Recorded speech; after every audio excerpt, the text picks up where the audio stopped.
Alright guys, welcome to the Media Hijack Podcast. I'm your host, Billy Walters, and joining me is Chris Unholy Jesus. We're back. Welcome back guys to another episode of the Media Hijack, episode 143. Let's go.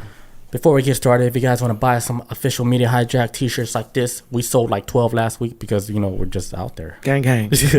Let's go. Our cult is building. Yes. Yeah, we're building a cult, man. Let's go.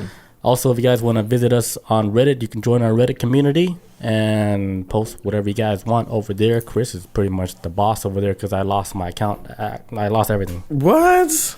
Yeah, I couldn't even get my account. I was trying to, I don't know. Shell shock. I need help. Help. Save me. Also, if you guys want to catch the replay for this live Twitch video, you can head over to our YouTube page and don't forget to subscribe over there. And if you're audio listeners, don't forget to rate, comment, subscribe. Give us that 5-star frog splash. Let's do it. And let's get started with the show. All right, so the first topic, we're going to be covering Egyptian cover-up in the Grand Canyon. You know, it could be like just a fun little hoax story, or it could be something more to it because of how much detail that came with the story and how the background of the guy, he was actually working with the Smithsonian Museum. Smithsonian. There you go. Smithsonian. There you go. With the F. So he was a part of that, and then he discovered all these weird mummies, according to him, mummies like inside of, you know, the Grand Canyon in areas that was like blocked off.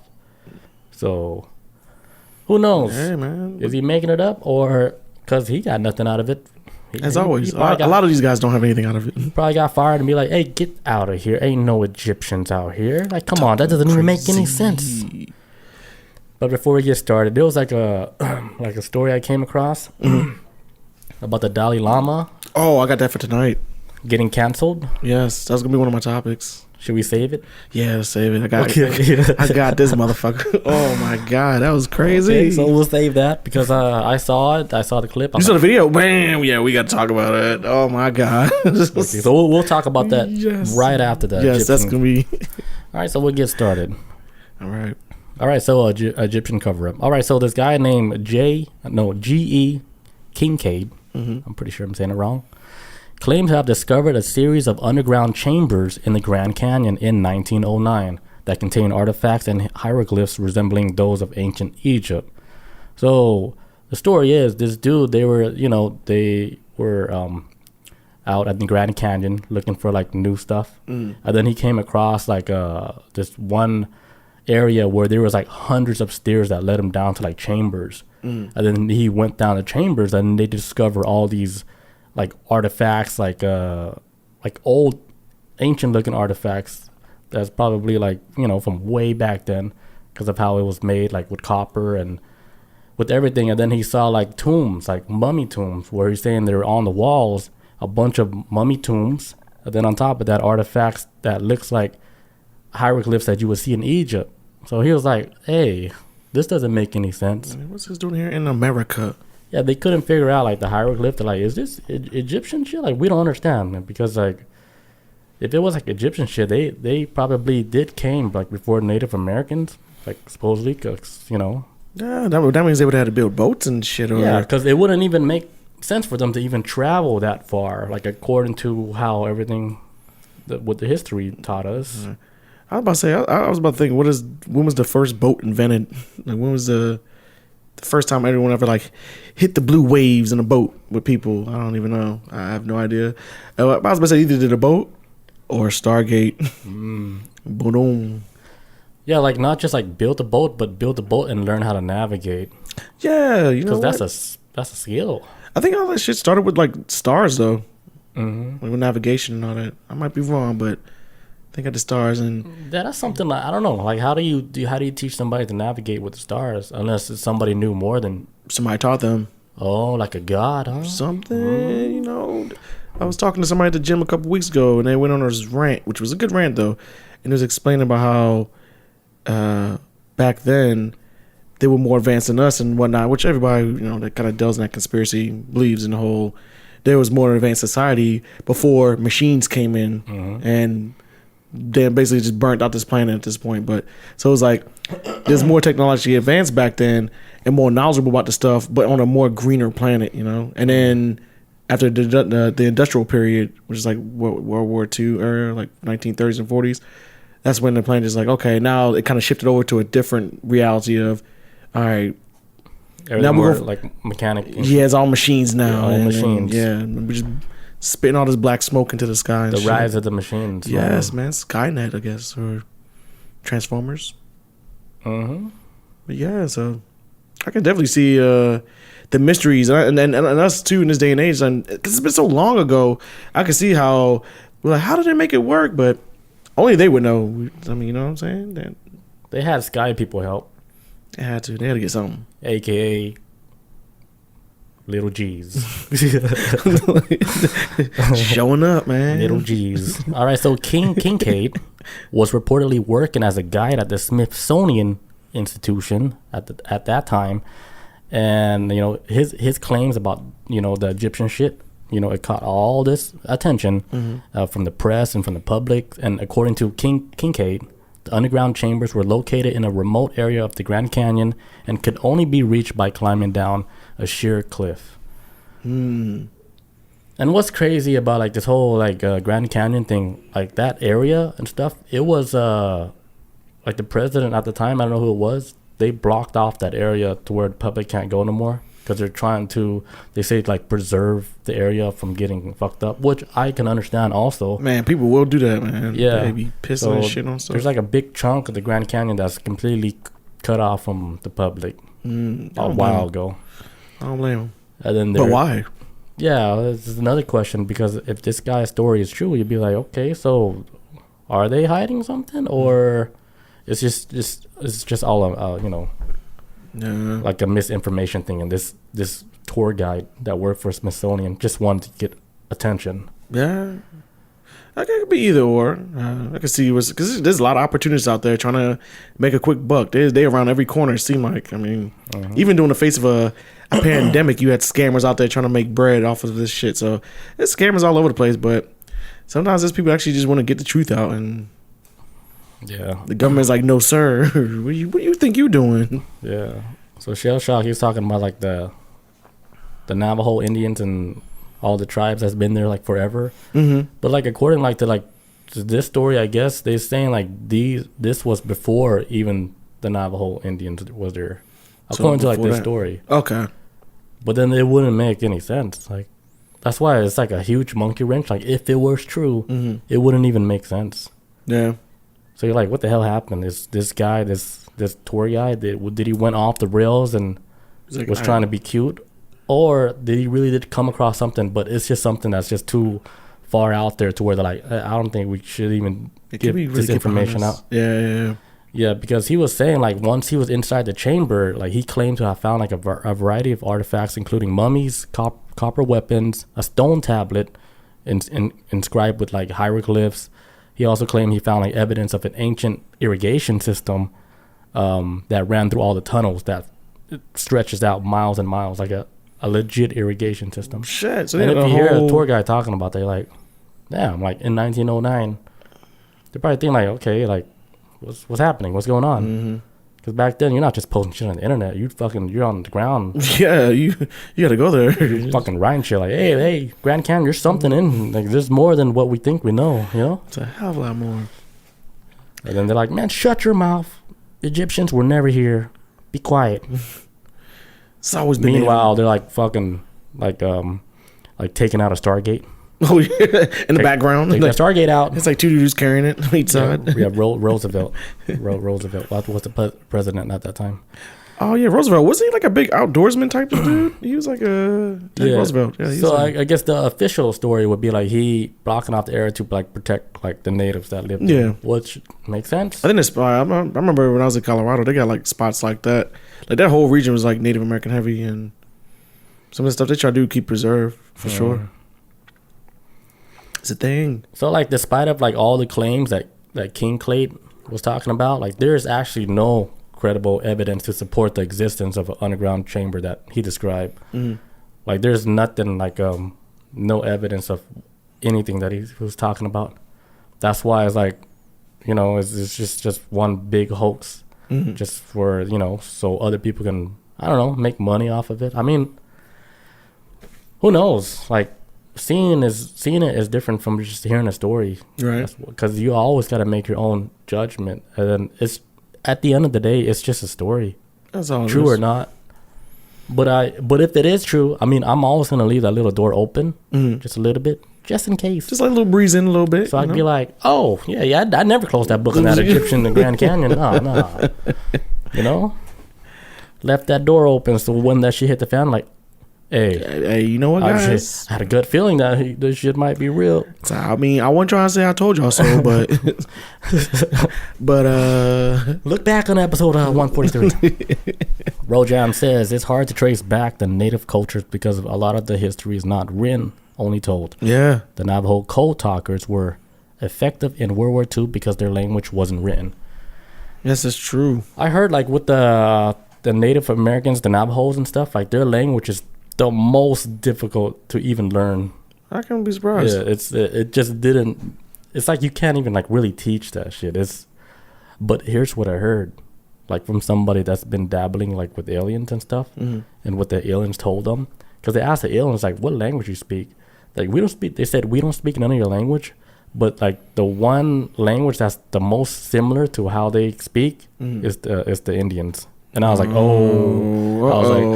was like, there's something going on. You know how with the Native Americans and the Indians, they're very spiritual. Yeah. So you would imagine like they were probably cut from a cloth that's like closest to like a descendant of an alien. Yeah, the stars. And then when I heard that, I was like, oh shit, that shit all fucking came together. I was like, their language would be like the most closest to like an alien race. Because I don't know anybody who knows Native American language.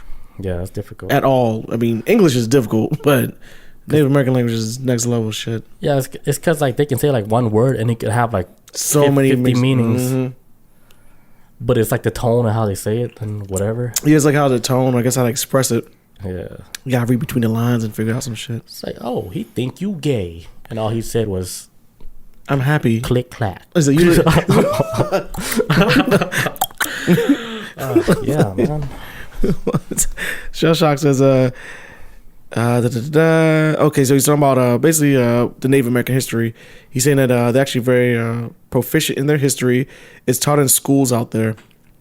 Yeah, they don't really write. They've never really wrote their shit down like that. But yeah, like that's why they have like legit storytellers, man. They're like, they have to pass those stories down generations. Like, you know, they're the legit old school storytellers of ancient Earth. Yeah, just carrying it, just passing on. And then Egypt is like, we're gonna write this shit on the walls, and we're gonna draw this UFO ship and this angel, and ain't nobody gonna know but us. And we're gonna engrave it on like the hardest stone on this planet with this alien laser that they give us. Stamp. Yeah, they're like, in the future, how people are gonna communicate is through emojis. Right? Through energy sent out. But when they say energy, they're gonna mean like internet waves and radio waves and shit. Yeah, because they're like, all right, in the future they are gonna communicate with emojis, and they would be able to understand each other in any country, right? You send an emoji of like an eggplant, every country's like, oh, they talking about dick. Talking about a big dick. Okay. Yeah, and then like, okay, maybe like in Egypt times with the hieroglyphs, they're on the same page. Yeah. Like, give them like a fucking something simple to where they can understand this is a UFO. This is our god, Anubis. See this halo? He has like a cool ass head, and look at all these big giants holding human babies. Grown babies. But they're giants. And put that on the wall. Nephilims. Yeah, I remember not reading, but I watched this video a while ago, and it's talking about the history of memes. And they're saying like memes goes like, as far as like, when we think of memes nowadays, we think of like internet memes, but they're saying like memes, and it's basically just like a generalization that everybody understands and it can relate to. And they say it goes all the way back to like ancient Egyptian times with hieroglyphs, where back then hieroglyphs would be something that generally everybody would be able to understand on some level, I guess. So I think we're getting to that point now. It's like doing a full circle. Now we can understand like hieroglyphs through like learning emojis. Yeah, man. Yeah, it's like the universal language. Because I guarantee you, like 1,000 years from now, when they look back on our destroyed corpses and when we underneath the dirt and they pull up an iPhone 100 and they look at an emoji, they be like, what the fuck? And they're going to try to study our shit too. And they're going to be lost. Like, what time are you coming over tonight? And they sent an eggplant. What do they mean by this? An egg? What? What is this? That was a vegetable. Yeah. Isn't this a plant? What is all this? Are they bringing an eggplant tonight? I don't get it. Like this. It's all these raindrops. What is this? Shell Shock says there are vast amounts of native settlements out there with hieroglyphs on the wall, especially in northern parts of the state. I did not know that. Oh. So, like, the hieroglyphs, like, do they look like Egyptian hieroglyphs, or is it, like, their own style? It is, like, their own style. I kind of remember. With the hieroglyphs for Egypt? Yeah, where it shows, like, people, like, hunting with spears, yeah, like, hunting buffaloes. Shit. Showing animals. Like, yeah, that's hieroglyphs. Yeah. Right? Yeah. Or is it just pictures? Maybe with, like, human hands. Like, the one in Egypt, it's, like, machine engraved, laser cut. And they're actually trying to write a language out. Their shit's, like, stamp. Yeah, stamp. It's all perfect and shit. Shell Shock says it's their own style but similar stuff. Yeah, because like, you would see like alien spaceships, right? I don't know if it's real or not, but you would look at the side of the alien spaceship and it will have like it's written on the edges would be like hieroglyphs that looks like Egyptian shit. So I'm like, man, are these Egyptian people? Do they have ties like with the sky people? Something close to it. It had to be, right? They were definitely doing something different than what we are doing right now. Spiritual. Because look, if you're able to build a pyramid like at big like that, right? Wouldn't you think like, okay, why would they abandon this shit? Right. Like a civilization that can do that can fucking stretch the generation out for like as long as they want and still keep all that. So you would think like, did something happen to where whoever was involved with like the planning of these pyramids being built all around the world, they just bounce one day for a reason? It was like, yo, they showed up with the mothership and it was like, yo, Egyptians, you guys did exactly what we need y'all to do. We gave you guys the tools. You followed your path. Now we're gonna take you to the motherland. We're gonna get you off this planet, this prison planet that you can't escape from. Now drink the Kool-Aid. To sip this Kool-Aid, and we'll take you to the other world. But I don't know. I was thinking like just maybe that they were rewarded for what they did, and they went off to some other plane of existence or another planet, and with like. I swear, we talked about this before many times in the podcast that we live on a prison planet where gravity is holding us down, and even if we do escape, we're surrounded by radiation. So it's like sometimes I be thinking about space, like why we gotta leave? Like, well, let's take care of this shit here, because like don't leave. Now, let's try to take care of this here because it's gonna be a long time before we find another gas station in space. So, well, let's just I don't think we even belong in space. Like, this is just our home. We're just supposed to do our shit here. But they may have figured it out back then. Like, oh, how about we build these pyramids and yeah, I bet like back then, right? Like, let's say like the gods were like, hey, you guys good? Like, we gave you all the knowledge, and we kept a lot of ancient knowledge with your boy, in the back in the cave. Like, we gave him all the cool shit. Don't fuck with him. But we actually have to go now, and it's like a parent leaving their baby, and they're like, "Hey, but what if we need to contact you again? Like, what if we don't know how? We forgot how to grow stuff." They're like, "We give you all the tools. If you guys want to contact me, just sacrifice a goat." They showed them like sacrifice like techniques to where it actually some kind of ritual changes like a wave in the frequency to where they can actually contact them. No, like yeah, just sacrifice babies, goats, like. Maybe sometimes babies surprise us. The baby, surprise us. Yeah, you get that straight direct line. It's like in the TV show Supernatural, how people that was possessed by demons, when they needed to like communicate with their demon boss in hell. Damn. They would kill like an innocent person. They would like slit their throat and let the blood drain out into like a bowl. They would like kill innocent people. Like would they drink it? Then they would like put some kind of shit in it or whatever, and they would communicate over the blood, and the blood would like send out like ripple effects as a response of shit. Like the blood would ripple. It'd be like, and you would never hear the voice of their boss, but like, understood, we'll take care of it. But it's like a way to communicate to the other side, but it was doing like through that he used human blood to do it. Yeah, I think those are some ways of like tapping into like something in another realm. Blood communication, I don't know what you would call it, but yeah some kind of anything that's like really like attached to like the soul like that or the body, like anything. I think like where it's that strong and heavy, Yeah. I think you're able to tap in. Because why would they do these wild ass rituals? Like, for what?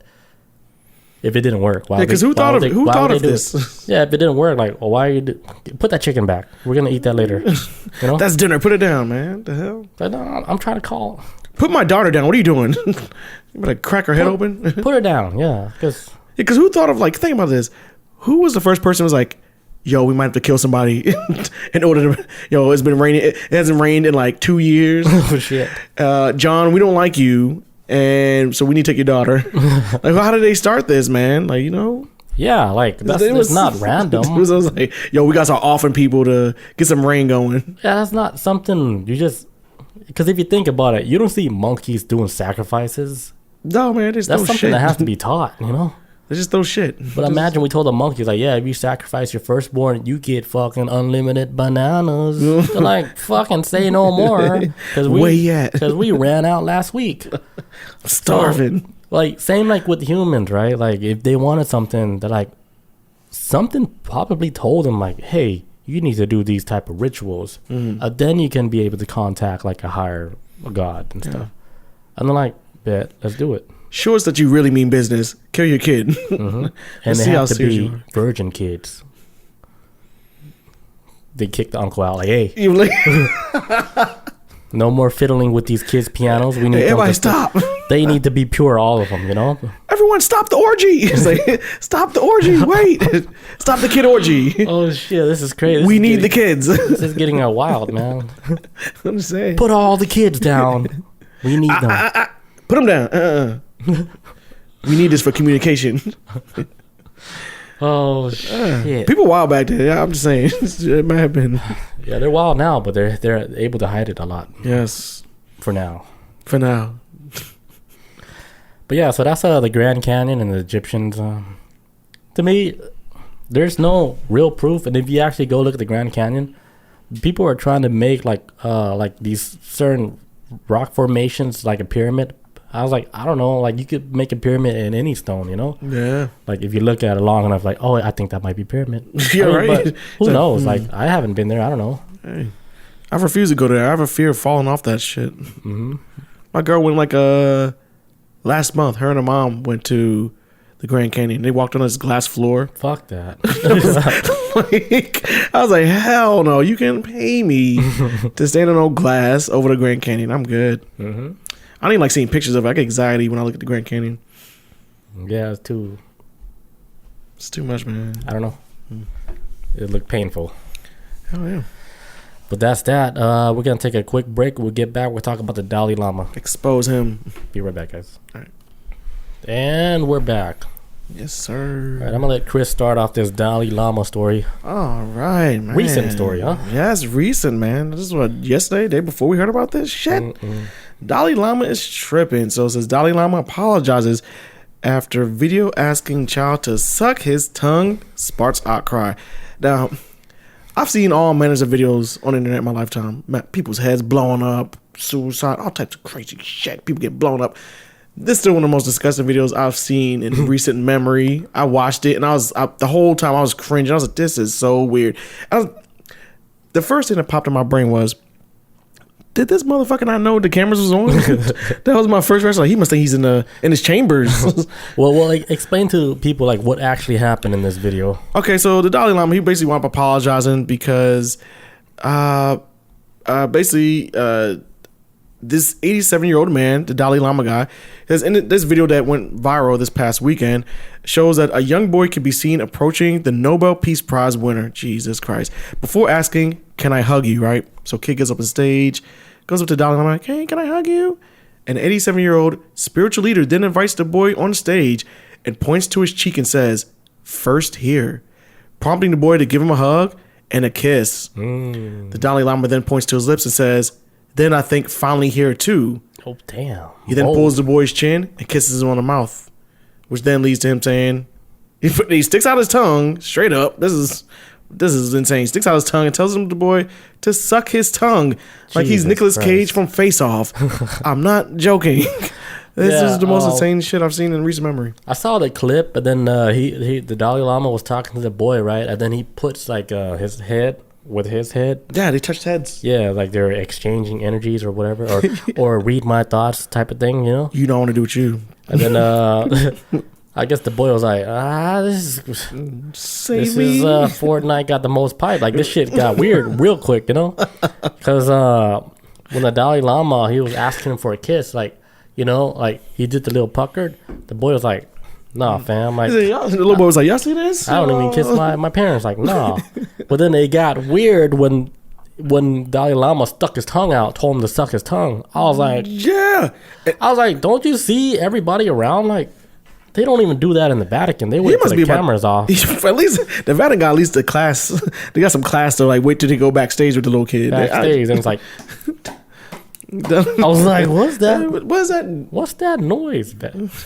Somebody getting slapped? Pope Francis or whatever his name is. Somebody getting slapped in the face? But no, this dude was tripping. And so that's so nasty, man. And so when I saw the video at the very end of the clip, you see the boy go in close to his tongue. He was about to do it too. Man, the kid's like, man, I don't know how else to get out of this, bro. Shit. They're gonna put me under the porch tonight. I gotta. Yeah. What? If I don't do this, I gotta. Imagine if the kid actually did it. How outraged like the whole world would be. Man, look, I'm not even surprised this happened, to be honest, because remember we talked about Mother Teresa before, the beloved Mother Teresa, who was a fucking piece of shit. Damn. And no, she was horrible. She's Imagine not knowing the backstory though. Oh no, we did an episode about it. Like somebody just clipped that out. Like, damn, Chris.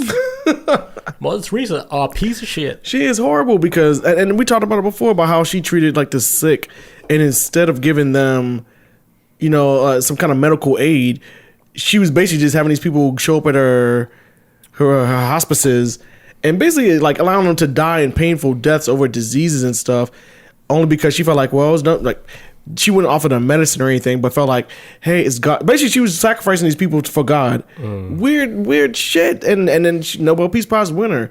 And as I've gotten older, I started to realize too, with these type of people of these type of movements, when they try to put a face to it, it's always flawed. I don't see why can't it just be a movement or a belief, a faceless belief. Why is it always got to be a person too? People are flawed, and a lot of people get in these positions to either want to either be predators, especially the ultimate predator, where they have access to kids like this.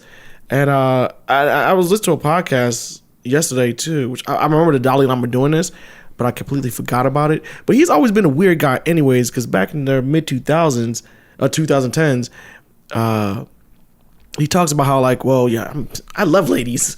I'm just paraphrasing to say this, but he's like, I love chicks, and you know, I'm a feminist, and hey, I'm all for women's rights and all this other stuff. Like, who are you? And the Dalai Lama was like, and then he went weird with it. It was like, and you know, when I'm gone, I want the next person, this Dalai Lama, I want it to be a female, but she can't be fat. She has to be hot. Damn. I don't know when it's like, but what are you?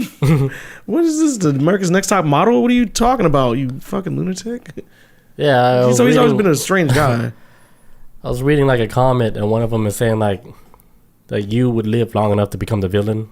And I think like in this case, like we can see Dalai Lama becoming like something he was against, and you know, like becoming a different character. But I could almost think like, what if like his body did get hijacked by something that's so weird? Because I mean, who would do that, right? Stick your tongue out, tell a kid to suck it in front of everybody. That behavior is not even normal with any culture or anything. Yeah, unless he's getting so old that he forgot that, you know, you ain't. His assistant was like, Mr. Lama, you're not in your chamber, sir. Stop. The cameras are on. You're actually in public. You're actually in public. Cameras are live. You're supposed to be nice with the kids in public, not. We can't delete this footage. This dude was tripping. I was shocked by this, but at the same time, I wasn't. Yeah. Once you get in like a position where people praise you like that, I don't know. Yeah, they're saying right now, humans still, they got free will, and they're still human greed or whatever they need to fulfill. No matter what position they in. Yeah, I was listening to the podcast with Joe Rogan and David Cho, and David Cho was talking about how he went through the sex phase, like having sex with all this woman stuff, like doing all these wild shit, and then his friend was like, man, you're like 2 weeks away from sucking dick, you know, because he was doing all this extreme shit, and like, yeah, you're almost there. When you start doing extreme stuff, it always escalates. Yeah, it's like with the porn star Brian Pumper. And allegedly he does this, but porn star Brian Pumper from back in the day slept with all these women in his career, but I guess like regular sex wasn't doing it for him, so he started getting to like scat, which women would just shit on his chest and stuff. But these are the things like it escalates when you get like what is scat? Say it again. Scat is if you got kids, folks, take them out the room. Is when you wrap some plastic on your chest and you let somebody like just squat over it and just pinch a loaf. Damn. And I heard you can feel the heat through the plastic. I've never. I'm pretty sure. I've never done this, but I've heard of this before, and that's what he started getting into. Because the body is pretty hot. It's just hot as shit in there. It's like a fucking furnace. Damn. Imagine like just pure diarrhea. Oh, just shotguns out. But that's what Brian Pumper was into. But that's because 2nd degree burn. Oh shit! From Indian food. Oh my god. Damn. Oh, sriracha. No, yeah, but so that's what he was into, and it's like the life of a porn star just wasn't enough for him now. So it's like it happens with people. It's like, man, I gotta escalate this shit. That's so wild, man. So yeah, just slow down with all that. Yeah. Or you just end up being just as wild as these people that's done so much in life, like sexually, to where nothing does it for them. Yeah, but they have to go extreme, Got to, man. Got to kick it to the next level. It's like a serial killer. They always start off with like little animals and shit. Little birds. Like, damn, I'm tired. And they'd be like, man, I'm tired of killing these birds and rabbits. I want to escalate to like people, and that's how it starts. And they start making meatloaf, man. You know what I'm saying? Jeffrey Dahmer, Jeffrey D. But yeah, so I won't be surprised going forward. We start hearing accusations of people coming out saying, yeah, Dalai Lama. He was all over me like back when I was a kid, and he started dropping pills in my drinks and in my Capri Sun, and horrible, man. If I was a kid, he said that shit. I don't know. He probably would have had me in his chamber. I'm like, yo. If I was that kid, I'm like, yo, y'all see this? Please, like, please don't let him take me. I would have been in that chamber, man. Yeah, so that's it for Dalai Lama. I got nothing else more about it. It's very short. This is still new. This is still breaking news. If there's any more stuff that comes out about it, we're gonna be on top of this motherfucker. Yeah, his soul is gone. You don't play like that. I know about Peace Prize with him, man. Y'all need to. Yeah. Y'all gotta vet these people, boy. There's no real monks that play like that. No real monk for real. Like, I thought about with your father and all this the monk stuff, and I was like, this ain't how it's supposed to be. Yeah, y'all just let in the wrong man. It happens, man. People not qualified for the fucking job. That happens a lot. All right, next story. All right, so a company is planning to launch artificial shooting star. It's a Japanese company called ALE has announced plans to produce the world's first human-made meteor shower in 2025. What? The project is called Sky Canvas, which is a cool ass name. I do like that. Sky Canvas. Very cool. Which involves sending small 1 centimeter metallic pellets into space and releasing them around 400 kilometers above Earth. Okay. The firm's research have successfully created a multicolored shooting star in ground-based experiments, but it's still right now is unclear if they can actually produce this like in orbit. But it's actually like a Tokyo-based firm, and they hope like by doing this experiment and stuff, they can still gain a lot of insight on climate and collect data within the the atmosphere and everything. Okay. So it's not just like something just for fun. They're actually doing it to collect data with the atmosphere, how everything is affected with climate. Okay. Yeah, you answered my question before I can get it out. I was like, what is this for? Mm-hmm. Why are we doing this? It's not just visuals, but it's for learning. Hey, there you go, man. And I think it's pretty cool. All right, let's learn about the atmosphere. I think we need to learn more about it, so then we can be like, oh shit, we are burning this planet out, man. We are wearing this bitch out. We gotta slow down. And then the gods come back. They're like, how's those pyramids? God damn. Sting's here. What the hell? Everybody throwing all these like Dorito bags and shit everywhere. So nothing but scraps all over like ancient pyramid sites. Oh my god! It's like y'all built a city right next to the pyramids, Cairo. I'm surprised. I'm still shocked that they built a city that close, but of course they probably use it as like a tourist spot. Obviously, I know. That's shit, man. It's supposed to be ancient, man. Y'all sitting right on top of it. They're gonna show up and like, yo, we didn't leave this plane. Like last time we was here, it didn't look like this. Y'all made a what? A bomb? A nuke? Y'all made this? Are you in trouble, Earth? Chernobyl? What'd y'all do here? The crazy thing with Chernobyl, like they said that place is unused for the next 20,000 years. Yeah, some long shit, like 1,000 years. Wow, right? Yeah, that's how long radiation. Like I think it's not called like a shelf life. Is it called shelf life?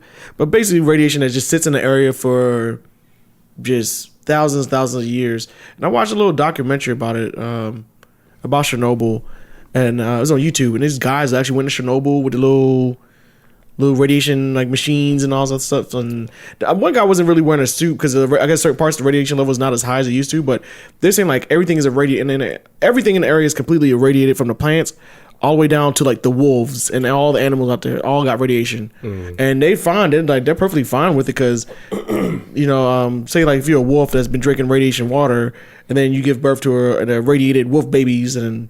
Well, that 2-headed wolf baby. Yeah, you know what I'm saying? That was the reason why I was watching, because I wanted to see some mutants running around, but we never saw it. A few deers that looked kind of off. Were they too big? Yeah, they were taking special ed class. Oh, come on, man. What? I might run for president one day, man. You ain't canceling me. Chris Unholy for president. Check out episode 143. Like, hey, can you vouch for your boy? I've never met him in my life. I was like, hey, that's not even Chris. He forced me. He forced me to be there. That's not him. Let him be president. But yeah, man. Okay, so yeah, but no, radiation is bad, man. It's horrible, and it's all in space. That's what makes space so dangerous. But what's wild is that, like, you know how microwaves give off radiation.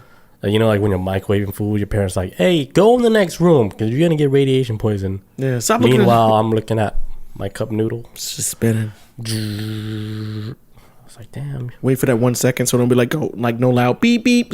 Stop it at 1 second. I let it go beep beep. No, I do. I mean, I'm by myself. I let this shit ride out like beep, beep, beep. Sometimes I let it keep beeping if I'm in another room though. Yeah. As a reminder, like, oh, I need to get my tea and reheat. Yeah, my microwave is crazy. Like, if I don't do nothing, it keeps going. Yeah, mine won't stop. I was like, that's so stupid. I'm like, what if this shit lasts forever? I was like, it lasts forever because I was doing everything for an hour. It still kept going. I was like, oh yeah, I got food in there. Your dinner. Shell Shock says Chris has more skeletons in the closet than native schools. What? He ain't gonna be president. That's true, man. I do too much shit. Yeah, you got to clean up all your mess, man. Yeah, I got too much cringeworthy shit in my past. So I'm not trying to relive that shit when I run for president. Remember this time you asked this girl out on a date? Like, oh my god, this is a campaign ad? Oh my god, I can't run. I was so fucking stupid back then. I thought she really loved me. You got any stories? Yes, I do. I got a story. All right, next story. It says, 3,000-year-old hairs hold the oldest clue about psychoactive drugs used in Europe. Wait, 3,000-year-old hairs? Yeah, 3,000-year-old hairs hold the oldest clues about psychoactive drugs used in Europe. Damn. Yes. 3,000 years ago, they were tripping, They're tripping, man. It says, scientists have discovered direct evidence that people in Europe used psychoactive drugs during the Bronze Age. So that's basically when they started discovering like metals and started making swords and shit to kill people. Possibly as part of ancient rituals. Traces of alkaloid substances that originate in plants and are known to affect perception and cause delirium and euphoria when preserved in strains of human hair during human hair dating around 3,000 years ago. Researchers found the hairs along with the funerary artifacts in burial caves of, I'm not gonna try to pronounce his name, but basically it's an island. Oh, you ain't gonna get this, man. Where is it? Look at this. Oh, that's pronounced Yo, I'll tell you, this is crazy. The X is silent. Equatic. This is wild. But it's basically an island off of Spain. So basically how the story goes is that back in the day, people that was getting buried and everybody at the funeral would like turn up with psychoactive shit. Just so they could probably still connect with them. That's what I was thinking. That was the first thing I thought of, because when I was reading about this, and I didn't really go too deep in trying to figure out why they were doing it. I was just went off the story that was given. I didn't do no extended research about this, but I thought about it, and what I was thinking in my brain was, you know what? There's probably like, oh man, they're still out there somewhere. It's like 3,000 years ago.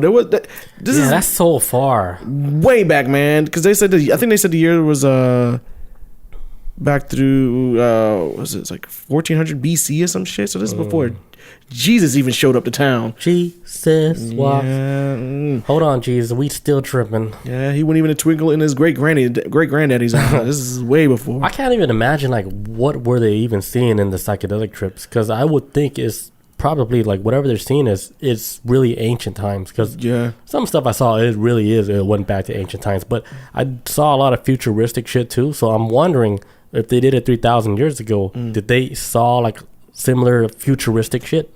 Yeah, actually, I was going to go into like what the visions produced with the stuff they was ingesting in a little bit, because they was talking about like, okay, they did, like some of the plants they was taking for the psychoactive stuff was like related to like nightshade. So like real dangerous shit. And then what's nightshade? I think nightshade, if I'm not mistaken, is like a very poisonous plant type stuff. And they were taking psychoactives that was in the family of nightshade, but not exactly like a full blown nightshade. So it was like close to bringing them close to death, but not that. Was it like a root plant? For what I was seeing, it looked like just like a root plant. Yeah. Oh yeah, it might be ibogaine. Like this is what they use like in Africa. I think so. Let me see. Is it? Oh no, I was not. What it was. Yeah, no. What's wild is like these psychoactive like compounds is found in like so many different type of plants and even animals too. Like you can eat like a fish in the ocean, known for being psychoactive and shit, and you can trip out just by eating a fish. Yeah, there's like some fish out there that could like make you trip balls. Yeah, so it's wild how like it gets carried on within nature, like throughout different various like plants and animals and shit. Yeah, man. This is way before LSD. Before LSD was even a fucking an idea. But people have been rocking this shit since back then. And they were saying, actually, I'll get that in a second. But let me go back to this. I'm going off track. It says chemical analysis revealed that stimulant endorphin in the hairs, and analysis also detected atropine and cyclopamine. Woof. I stumbled on that one. Both of the psychoactive compounds that are used to disorient, used to cause distortion, sensory disposition, and vivid hallucinations. Damn. It says with these new findings, it says we're presenting the earliest evidence of drug consumption in European prehistory. So this is like the furthest back in Europe history where they found, because I'm pretty sure that these scientists are looking at. It's crazy how they got divisions for every type of historical type of shit. But I'm guessing they study drug usage in Europe, and they keep going back further and further. And right now, this is the earliest in European history. That's crazy. Where drugs were being used, and it's being used for burial ceremonies. Which, like we were saying before, it makes kind of sense where somebody passes away, and it's like, how do they know the concept of like, okay, somebody dies, they're going somewhere else? You would think like the people back then would be like, man, they dead, the end. I mean, did they believe in something back then? I think though. Like some kind of, I'm like, what God did they believe in? I think like back then they were way more spiritual. Way more. They're way more connected to like earth and the spiritual realm. That's why like it does make sense. Like when you say like they were doing these type of like rituals at like a burial where like the people that was at the funeral was actually taking like a hallucinogenic out there. And the only thing I can think of is like they are trying to make that connection with the dead that's being passed on. So I'm thinking maybe it's like the ultimate final farewell. Yeah. Like hey, let me catch you in the spirit realm. It's like give you my last goodbye because I wasn't there when you were alive. Yeah. It was. It reminded me of back before 9/11, like pre 9/11 world, where people could walk you all the way up to the front gate of the plane. Like they let you go through security checkpoint, all that shit. I feel like this is what it is like the spiritual. Hey, we'll take you right to where the plane, the little. Make sure you have a safe passage for the next. We're gonna wave you off and like peace out, Spirit Airline. Spirit Airline. Spirit Airline. It says so this place, this location, it was actually discovered. It was discovered in 1995. The place that we tried to pronounce earlier. Says the entrance is like 82 feet deep off of a top cliff, and basically there's 7 chambers within the cavern. So when they was holding these funeral ceremonies the site was actually at the top of this hill. It was discovered back in 1995, and when they started digging around it, they actually found 200 adults and children and females were buried there. And with the bodies they had like uncovered and the hair samples they was looking at, so apparently at these funerals, there was like a type of class system. So everybody went to the funeral to bury for the burial. Not everybody was allowed to use the psychedelics now. It was like a specific type of people, and certain type of people that got buried, they just buried and did regular ceremonies. But if you were like, they seemed like they was going off of a type of class system back then. Whoa. Class system back then, because they were like, okay, you're dead, whatever. They were like, they found like some type of paint particles in their hair. Like some people's hair would like dyed red. So when they buried them into the ground, and then certain people, I don't know if it was like family members of the people that was allowed to do it, but only specific people doing the funeral were allowed to use it. So it wasn't just like everybody was turning up. That's crazy. But it shows like a type of class system. Like, okay, is it doing it based because the people are rich? Was it just family members just doing this? They see their loved one off at the front gates to like, we're gonna walk you there. I guess not everybody can go through that, huh? Yeah, so not everybody was taking it. That's interesting. Yeah, so that's what you're saying. Like, it's either a classism thing or this shit's only for family of the loved one who just died, not for everybody. We ain't got that much resource of psychedelics. We gotta. This is just. Yeah, because I was thinking about that shit too. I was like, no way everybody can take this. Yeah, everybody's not built for it either. Because it's just made for like the selected few, like I guess, or if you ever get to that point where you're in the path of taking that journey, because not everybody's. It's gonna hit somebody to where they're actually gonna take that journey, because this is rare. It's still super rare. Yeah, for people to. You just gotta know people that know people. Yeah. Says some of the stuff they was using, the compounds that was detected in the hair, was things such as devil's snare, mandrake, and joint pine. Mandrake and joint pine. That's a cool ass rapper name. It is. Mandrake. I've heard of Mandrake before too. I might have heard it in a video game, but devil's snare I've heard before, and joint pine. That's a new one. I've never heard of that one. That sounds like an air freshener. Right? Some black ice. Joint pine. Like, come on. Sounds better than black ice. Is that website taken? Not yet. Dude, we can make like a soap company right now. Joint pine. Call it Joint Pine. With oatmeal in the soap? No. It's going to be mixed with pine sol and black ice. Shit. Like the two most addictive smells, in my personal opinion. Because pine sol, when, the lunch lady's cleaning the room with pine sol. Oh, it smells good. I was like, this shit is so addicting. I just want to stay in the room the whole time. This ammonia smells good. Black ice smells good too, but imagine mixing both of them together. Joint pine. Jointpine.com. And for all you crazy folks like me out there, they should make a soap that smells like gasoline. I love gasoline. I love the smell of gasoline too. Dude, when I was like, I don't know what's wrong with me. When I was like doing the grass, right? I don't know if I did this subconsciously, but I spilled gasoline on my hand. I don't know if I did it on purpose. Yeah, I was like, if I did it on purpose, I got a problem. But I was putting in like the weed whacker or whatever, spilled that shit all over my hand. I was like, oh god. Oh no! I spilled gasoline on me. Oh no! Oops! I keep spilling it. Oh no! I didn't do that. I didn't wipe it on my face, but I was pouring gasoline on yourself. Oh no! But yeah, I was like, damn, gasoline smells good as shit. It does, man. Yeah, fresh from the tap. I be seeing Atlanta traffic. I'm like, somebody just got gas, man, and dripped on the side of their car. Smell it from here. Yeah. Okay, so that yeah, that's fun. This is a vision. Okay, so we're gonna talk about the visions. It says visions produced by ingesting psilocybin and atropine can be violent and unpleasant. It says like doing these ceremonies.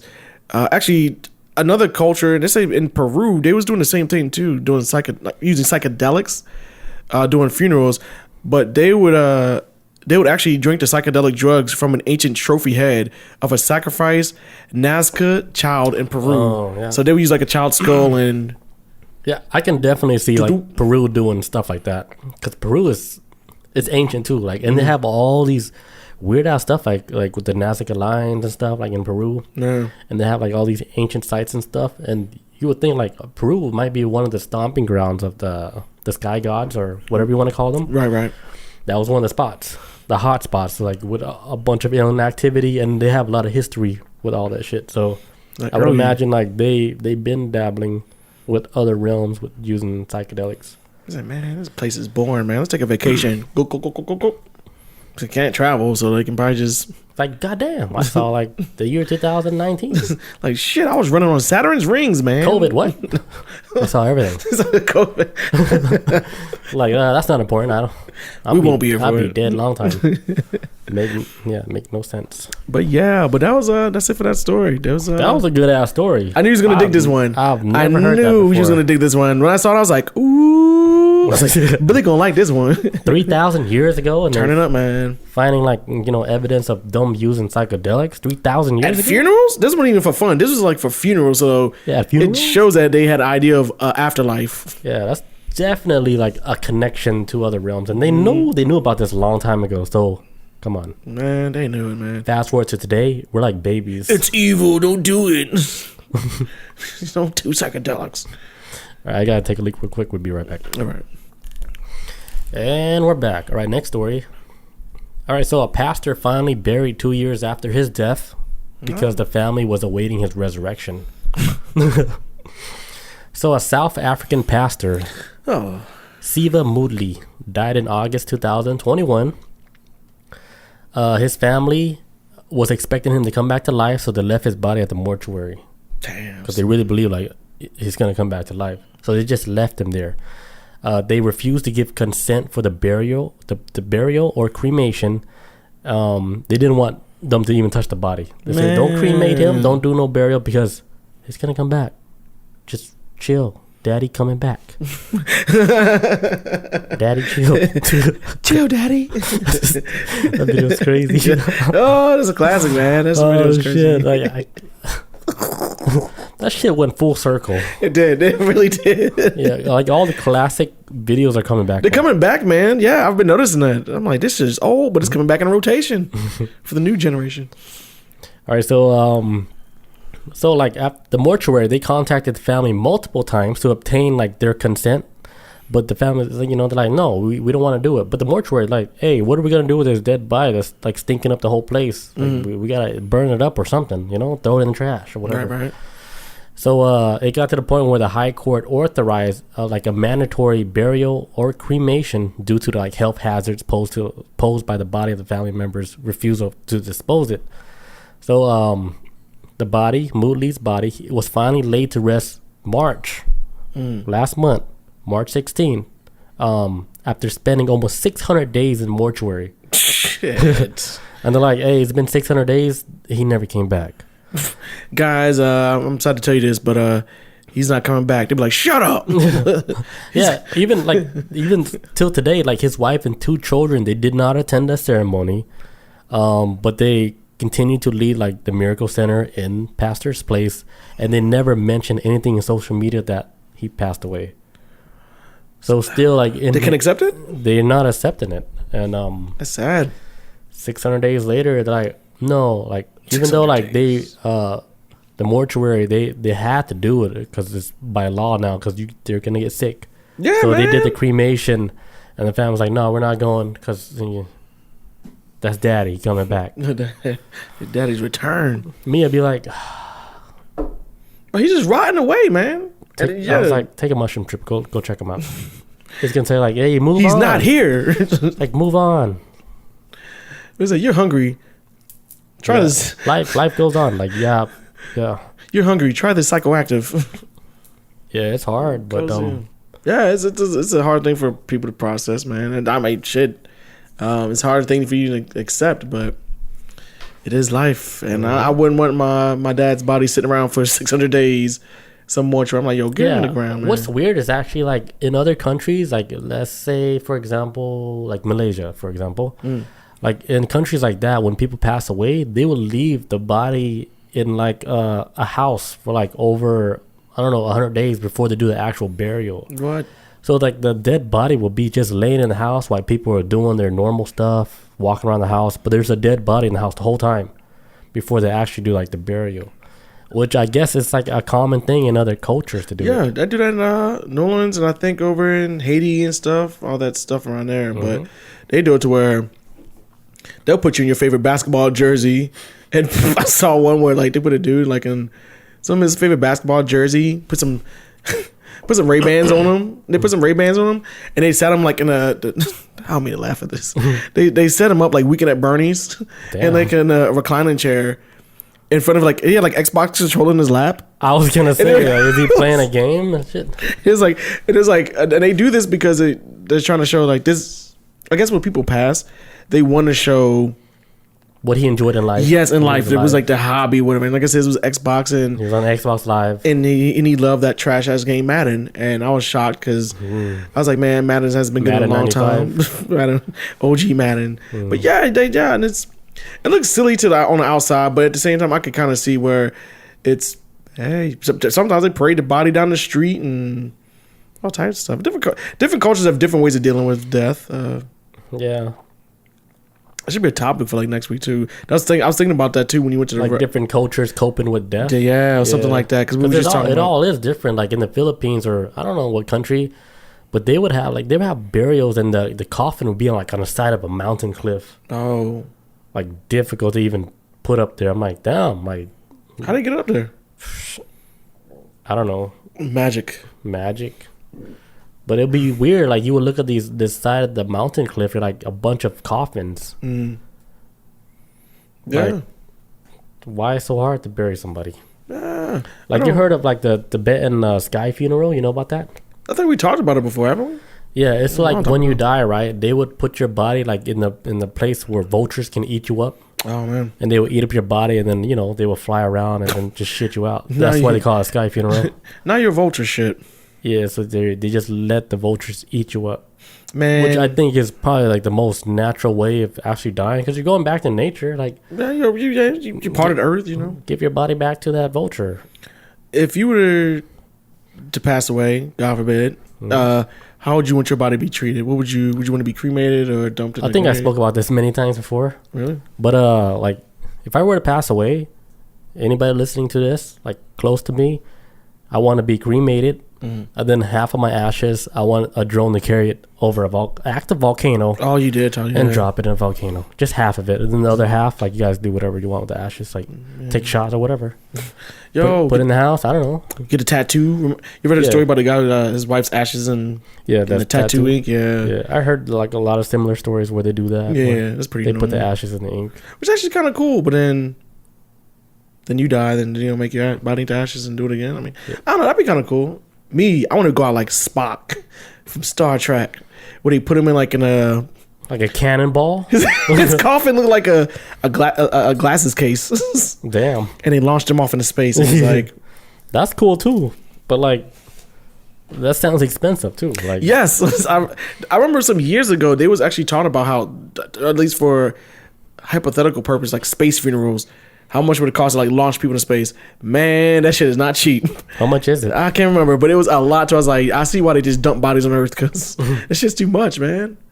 So much money. You gotta think about because to even have a successful launch, you probably have to launch it from space, but that means you gotta pay fuel and everything to get up to space and. Yeah, that's some rich boy shit. We can't even get back to the moon, bro. You think they're gonna shoot us off in space? But that's what I want. The moon. That's cool too. Like I would like that too. That's cool. But I wouldn't want to be a burden to like the family where they have to be like, damn, we got to collect all this money because he wants his shit out. Dude, the funerals are expensive as shit. I don't want to stress them out. I'm like, man, just buy a drone, a cheap drone. Burn me in the backyard. And drop the whole drone with the ashes. Like, you don't have to get the drone back. Yeah, you got to pay no lot. In fact, just throw the drone in there too. Shit. Yeah. I say drop the drone in there. I need some company. And then the volcano's like, I'd be like, I'm everywhere.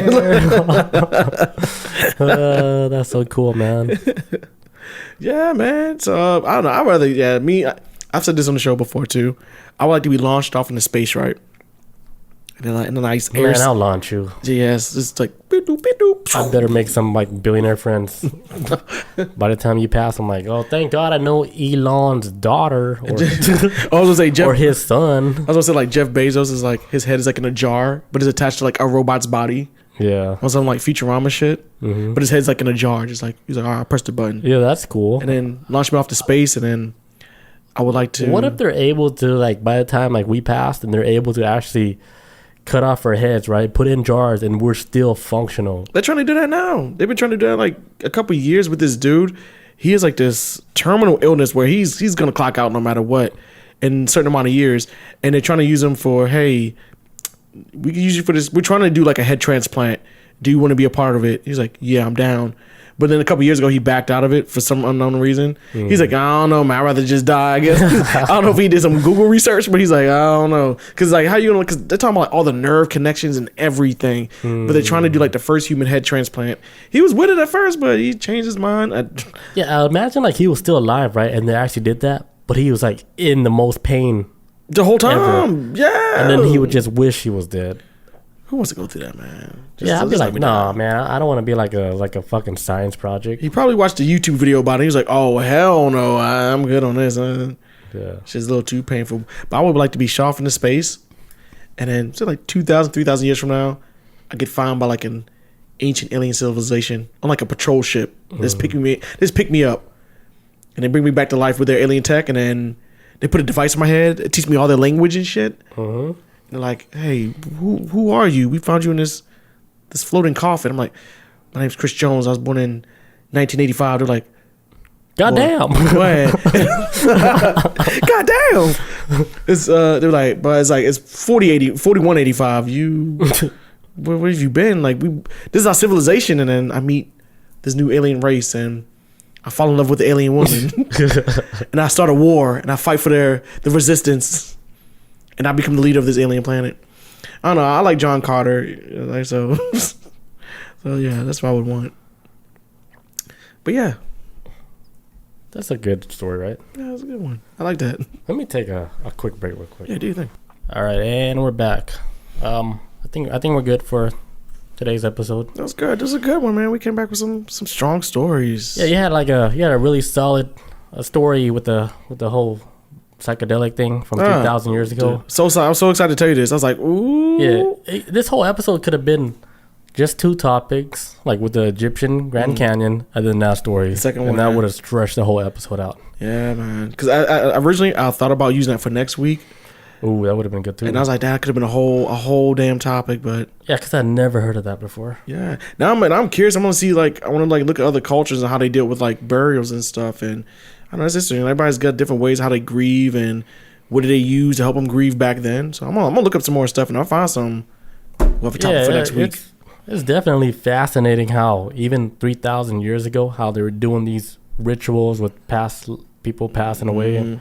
And if you compare it to now, like how they're doing it now, yeah, it's very simple now. Yeah, now it's like almost like a money making scheme. Like you got to pay for this plot of land and pay for the funeral and da da da da da. Now back then it's like, we put them in the ground, we get high a little bit, connect to the other side a little bit, see them off, and then yeah. How does that even work? Like when you're buried in a cemetery, right? Like would you have to pay like the real estate to own that little piece of land just for your body? Yeah, for like the plot and everything. Yeah. Yeah, that's why like I've never understood like why they even had cemeteries like that, because like the land is made for people that live, not for people that pass on. That's why I was like, why don't you just get cremated?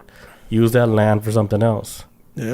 The land is not supposed to be made for like people that pass. I think that's the weird thing.